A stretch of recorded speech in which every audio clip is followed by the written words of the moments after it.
So ಇದೀಗ ಚಂದ್ರಬಾಬು ನಾಯ್ಡು ಅವರ ಕುಟುಂಬದಲ್ಲಿರುವಂತಹ ಸಂತಸವನ್ನ ನಾವು ಗಮನಿಸಬಹುದು. ಈ ಗೆಲುವನ್ನ ಸಾಧಿಸಿದ ನಂತರ ಅವರ ಫ್ಯಾಮಿಲಿಯಲ್ಲಿರುವಂತಹ ಖುಷಿ, ಒಂದ್ ಕಡೆ ಅವರಿಗೆ ಇಲ್ಲಿ ಕಿಂಗ್ ಮೇಕರ್ ಹಾಕುವಂತ ಅವಕಾಶ, ಇನ್ನೊಂದ್ ಕಡೆ ಆಂಧ್ರದಲ್ಲಿ ಸರ್ಕಾರ ರಚನೆ ಮಾಡುವಂತ ಒಂದು ಅವಕಾಶ. ಸೊ ಚಂದ್ರಬಾಬು ನಾಯ್ಡು ಅವರ ಫ್ಯಾಮಿಲಿಯನ್ನ ಗಮನಿಸ್ತಾ ಇದ್ದೀರಾ.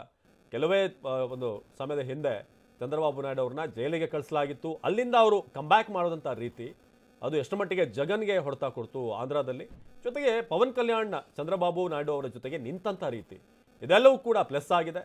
ಆ ಮೂಲಕ 130ಕ್ಕೂ ಹೆಚ್ಚು ಸ್ಥಾನಗಳಲ್ಲಿ ಗೆಲುವನ್ನ ಸಾಧಿಸಿರುವಂಥದ್ದು ದೊಡ್ಡ ಮ್ಯಾಂಡೇಟ್ ಅನ್ನ ಅಲ್ಲಿನ ಜನ ಕೊಟ್ಟಿದ್ದಾರೆ. ಯಾಕಂದ್ರೆ ಆಂಧ್ರದ ಪಾಲಿಟಿಕ್ಸ್ ಅನ್ನ ನಾವು ನೋಡಿದ್ದೀವಿ ಹಿಂದೆ ಕೂಡ. ಕೊಟ್ಟರೆ ಯಾರಿಗಾದ್ರೂ ಕಂಪ್ಲೀಟ್ ಆಗಿ ಲಂಪ್ಸಮ್ ಆಗಿ ಒಂದು ಸೀಟ್ಗಳು ಪ್ರವಾಹದ ರೀತಿಯಾಗಿ ಒಂದೇ ಪಕ್ಷಕ್ಕೆ ಬಂದ್ಬಿಡುತ್ತೆ ಅಲ್ಲಿ. ಸೊ ಅದನ್ನ ಹಿಂದೆ ನಾವು ನೋಡಿದ್ದೀವಿ, ಹಿಂದೆ YSRCPಗೂ ಕೂಡ ಬಂದಿರುವಂಥದ್ದನ್ನ.